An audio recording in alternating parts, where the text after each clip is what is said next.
Jusqu'à 9h, Good Morning Business.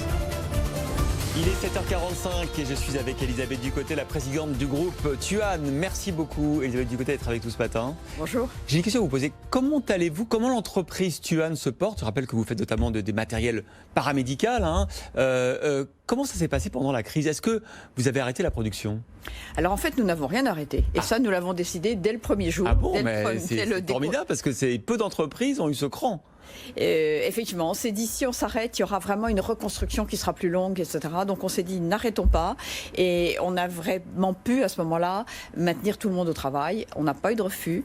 Et donc on a pu maintenir une activité qui était à peu près celle que demandait le chiffre d'affaires, qui lui était en forte baisse. Alors, vous avez continué à travailler en produisant des masques. C'était une manière, effectivement, de motiver tout le monde, d'être dans la ligne du gouvernement et comme vous le disiez aussi, de protéger vos propres salariés. Alors en fait, l'initiative, c'était protéger nos salariés. Parce que quand nous avons vu que la crise risquait d'arriver, nous avions des masques et ces masques ont été réquisitionnés, ce qui était normal, c'est légitime. Et nous nous sommes dit, nous devons donc les faire pour pouvoir protéger nos propres salariés et pouvoir continuer l'activité. C'est ce qui vous a permis de continuer l'activité, parce qu'il y avait comme une instruction gouvernementale qui était de dire que pour les activités non essentielles, il fallait arrêter, vous vous souvenez à l'époque. Absolument. Ce qui nous a permis, si vous voulez, d'être prêts pour la protection des salariés le jour du confinement. Ce qui nous a permis aussi de mettre en télétravail, je dirais, toutes les équipes qui pouvaient l'être, y compris les téléphonistes, ce qui est pas une petite affaire de mettre en une nuit plusieurs dizaines de téléphonistes depuis chez elles pour ne pas perdre un appel. Mais le travail sur site industriel n'a pas bougé. Alors, je rappelle que vous avez 2300 salariés. J'ai envie de vous demander comment vont vos salariés après cette période tellement dure pour tout le monde. Je pense qu'en fait, tout le monde est fatigué. Et c'est légitime d'être fatigué après 3 mois d'une grande épreuve, très intense, vécue de façon à la fois très solidaire, mais très massive et très intense. Donc, et psychologiquement impactante. Avec quand même un stress permanent de tous les jours, qui était celui du mois de mars, du mois d'avril, du mois de mai, etc.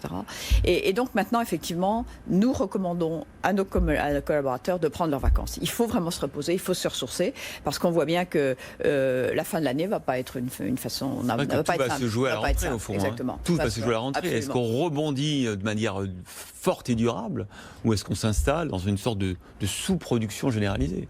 Moi, je pense que de toute façon, le contexte général va être l'incertitude. C'est-à-dire qu'il faudra rester extrêmement agile, extrêmement adaptable et extrêmement peu décourageable. Nous n'avons pas le droit au découragement en ce moment.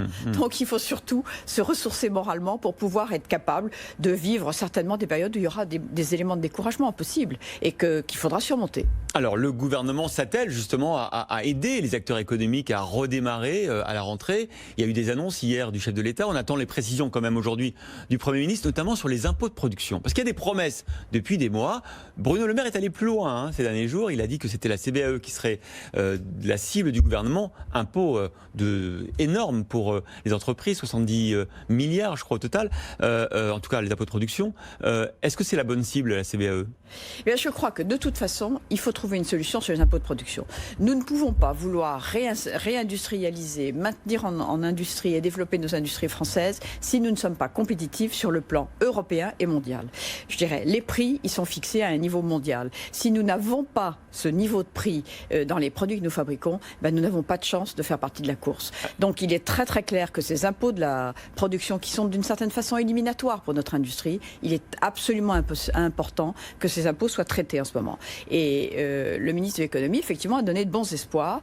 Il faut effectivement que le sujet des régions, parce que les régions sont effectivement réceptrices d'une partie de ces impôts-là, soit traité. Mais je pense que dans les toutes dernières annonces, qui étaient celles d'hier et d'avant-hier, on trouve des solutions. Et donc pour nous, c'est un très très grand espoir de voir enfin les impôts de l'industrie se trouver remis à un niveau moyen. Et c'est vrai que la CVAE, à peu près 18 milliards d'euros de recettes pour l'État, c'est plus impactant pour vous que le C3S qui touche d'abord plus le secteur financier de manière générale et les grosses entreprises. Vous n'étiez pas vraiment concerné, peut-être par aussi, vous étiez concerné, je vois votre chiffre d'affaires. En revanche, le CBAE est plus impactant. Il est très important et en fait, il ne faut pas oublier que nos ETI sont dans des territoires, elles sont industrielles dans beaucoup de cas et que effectivement, si on les dispense enfin d'un impôt qui les oblige, je dirais, à alourdir le prix de revient, eh bien on leur redonnera vraiment de la capacité à se battre battre dans le champ international. Ça représente quoi, 235 millions d'euros de chiffre d'affaires, les impôts de production sur ce chiffre d'affaires? Effectivement, c'est une partie c'est une partie qui est d'ailleurs... C'est quoi, 3%? Oui, c'est ça, à peu près, mais c'est surtout très malin dans la mesure où il y a une foule de petits impôts qui sont les uns légitimes, je dirais, et d'autres totalement illégitimes. Par exemple, nous sommes taxés sur des impôts sur les transports en commun, alors que nos sites ne sont pas accessibles par du transport en commun. Voilà des choses qu'il faut absolument modifier.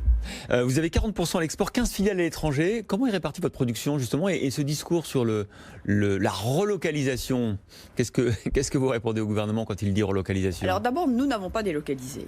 C'est-à-dire que nous avons des sites répartis dans toute l'Europe, mais nous n'avons pas perdu du tout nos territoires industriels de Saint-Étienne et d'un autre qui est à côté de Lyon. Donc nous ne les avons pas du tout désaffectés, ces territoires-là. Et nous avons même réinvesti récemment sur des lignes de production importantes. Donc effectivement, il faut vraiment pouvoir faire de ces lignes de production des éléments qui vont pouvoir donner des produits qui vont permettre de se battre dans le champ. Mais les détracteurs de la baisse d'impôts de production vont vous dire, ben voyez, on peut avoir des entreprises, vous êtes un bon contre-exemple, on va vous dire, voyez, vous pouvez produire en France sans qu'on ait à baisser les impôts.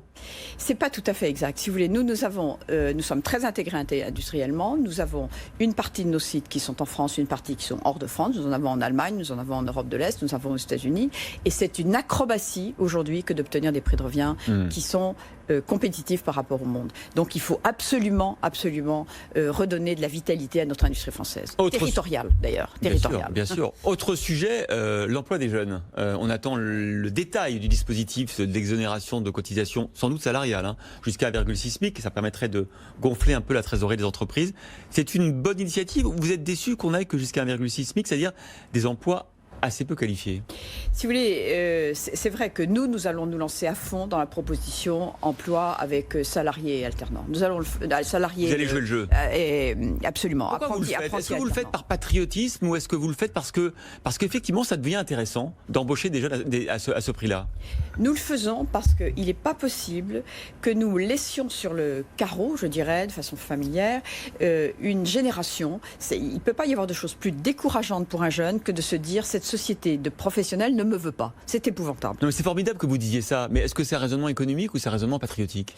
C'est un raisonnement citoyen, je pense, parce que c'est absolument normal que si nous voulons avoir des collaborateurs dans quelques années qui soient formés, qui soient à bon niveau, ce dont nous avons absolument besoin, il faut les prendre au moment où ils sortent de l'école. Donc vous allez embaucher à la rentrée des jeunes, qu'ils soient qualifiés ou moins qualifiés? Demain matin, je dirai à tous mes cadres qu'ils nous disent la liste des apprentis dont ils ont besoin pour que nous puissions les prendre effectivement à la rentrée.